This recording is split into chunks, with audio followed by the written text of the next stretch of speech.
It's no surprise academic Bitcoin research is poor because it is often conducted by people who don't understand Bitcoin. Has anyone seen this top left headline? Bitcoin emissions alone could push global climate up 2 degrees within the next 10 years. A paper written by undergraduates, signed off on by a professor that didn't know that Bitcoin had a difficulty adjustment, that wasn't aware that there was a block size cap, that divided transactions by the energy currently used and then extrapolated wildly about future transactions and then concluded something that has been empirically debunked and falsified in several papers since and is still accruing citations. 500 citations in academic journals since then. Ridiculous. Other papers are also unaware of things like the difficulty adjustment of layer 2s, like Bitcoin's Lightning Network and so on, are using S9s as examples of the best, most current miners, and are unaware of Bitcoin's energy mixture. These papers are not good. Because these papers are not good, mainstream journalistic coverage is also not good. These faulty assumptions and conclusions about Bitcoin percolate up, and you see headlines and articles in the New York Times and the Washington Post that herald Bitcoin's demise because it can't scale, again ignoring L2s, say that Bitcoin is a problem because of the energy it consumes while being unaware of what that energy mixture actually is. And we get repeatedly debunked claims that are trotted out as true. Now, in fairness, sometimes mainstream media gets things right. Craig Wright is not Satoshi, for example. But these are small articles that are read with glee by Bitcoiners, but don't really make their way out into the wider ecosystem. What does are the false things. And this is a problem. Then policymakers read these articles, and they know that their constituents are reading these articles, and so they make bad decisions about Bitcoin. Now, some academic Bitcoin research is good. I wrote this book, for example, with 2 philosophy professors. By the way, I'm also a philosophy professor. I don't know if that was introduced. And it's really good. You should buy it. But this is one drop in a bucket of just absolute crap in a lot of cases.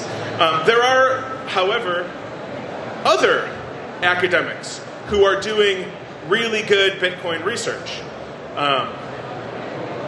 Will Luther is a professor of economics at Florida Atlantic University. Josh Hendrickson, a professor of economics at Mississippi.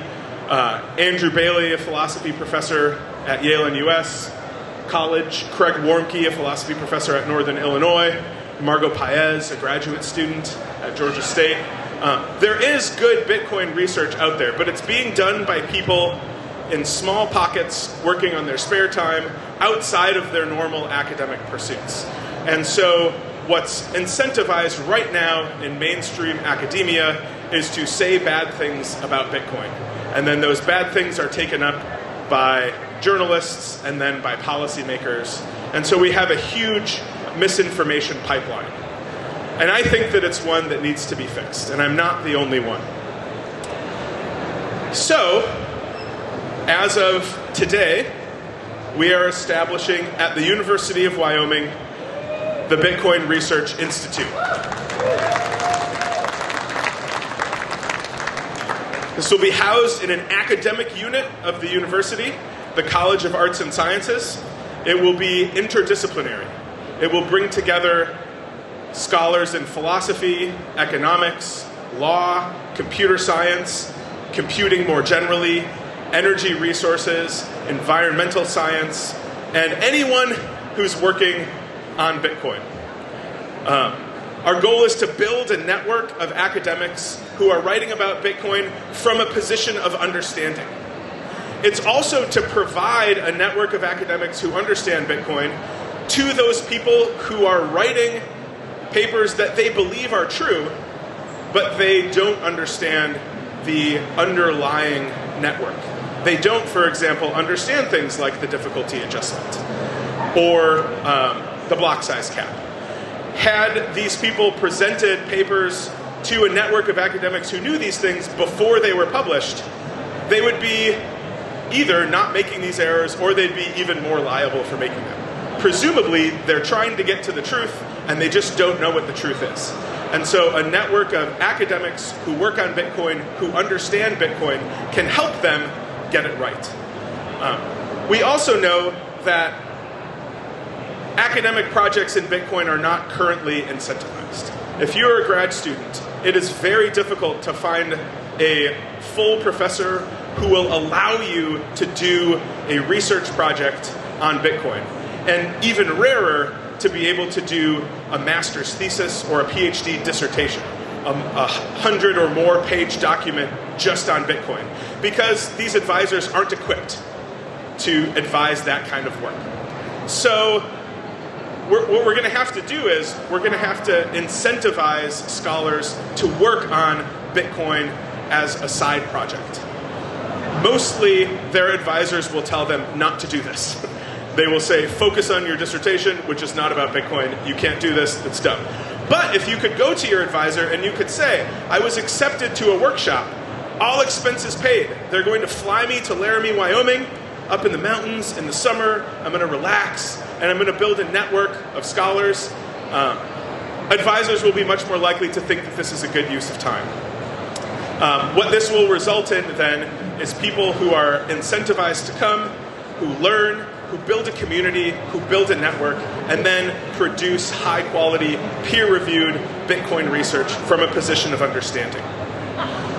This will be able then to percolate up to organizations like the Bitcoin Policy Institute, of which I am a senior fellow, make its way out to journalists, ultimately policymakers and people who can make important decisions on the basis of academic research that is true.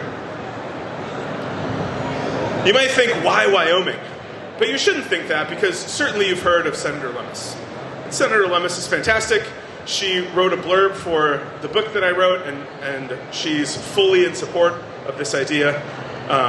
Caitlin Long, also living, working in Wyoming, and doing wonderful things for Bitcoin.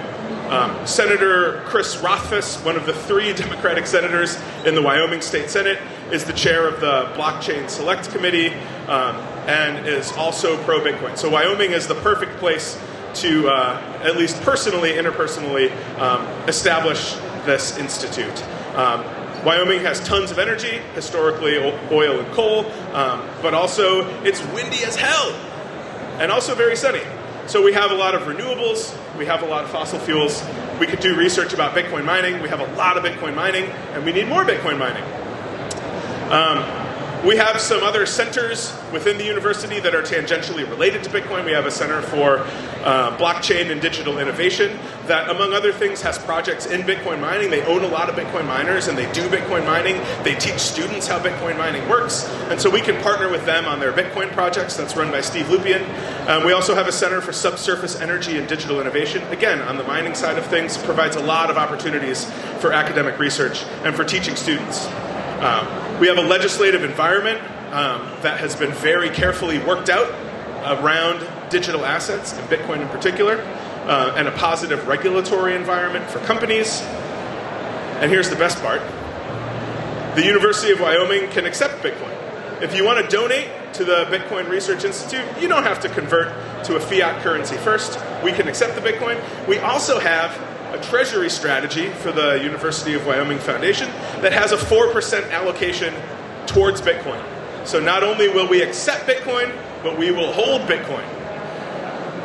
I think that's awesome. I'm not sure of other universities, but again, Caitlin Long made this happen. She came to Wyoming, she wanted to donate to the university, she wanted to donate Bitcoin. They said, you can't do that, and she said, well then let's make it so we can. And then she did. So if you are interested in this endeavor, if you think that, if you've read any of the academic research on Bitcoin that's not my book, then you know it's pretty bad. If you've read more at all, certainly you've needed to jump in a cold plunge to cool down a little. There's a lot of misinformation out there. So you can help by spreading the word, forwarding the good academic work on Bitcoin, amplifying the voices of people who understand Bitcoin and who are telling the truth. If you are a scholar or scholarly adjacent, you should start doing some Bitcoin projects. And then when there's calls to come to these workshops in Laramie in the summer, it's beautiful. You should come. We will pay for you to come, and you will get connected to a group of scholars who think like you and who have the same attitude towards Bitcoin that you do. Submit abstracts, submit papers. And if you're not academic, but you've seen the bad research, you've seen the misinformation pipeline, you can donate to support these students and faculty getting together and trying to correct this misinformation pipeline. You can donate in Bitcoin. That would be great. We also accept other currencies. Bitcoin, strongly preferred. So website is now live. This is a brand new thing that we have started. And the first, so we started with a seed gift of $1,500,021 from 3 donors. One of them gave $1.5 million, one of them gave 10, one of them gave 21, or one of them gave 11, so we could hit that magical 21 number. So if you want to donate anywhere in between $10 and $1.5 million, we can use that money to help grow this academic network of people who understand Bitcoin. Our first official act as an institute was the hiring of Andrew Bailey from Yale and US College, who will be joining the University of Wyoming in fall of 2025. He was a co-author of the book Resistance Money, and if you'd like to bring the third co-author to Wyoming, we're going to need a little more money. But the website is here, www.uwyo.edu/Bitcoin. That's the Institute's webpage. We have a link to the publications that the people involved have already put out. We'll be adding to that. We'll be adding resources for teaching, for people who want to teach either Bitcoin courses or teach about Bitcoin in their courses and want to tell the truth about them. We'll have a bunch of events, and obviously one of the first things you learn about Bitcoin is that the incentives are aligned. Right? Miners are incentivized to be honest through proof of work and through the granting of new Bitcoin to honest miners. And so we know we need to incentivize people who are working on Bitcoin or who understand Bitcoin to do academic work on Bitcoin. The current system does not incentivize that. But that can be incentivized when we have donations and have institutes like this. So what the Bitcoin Policy Institute has done for public policy around Bitcoin, we hope to do for academic research on Bitcoin.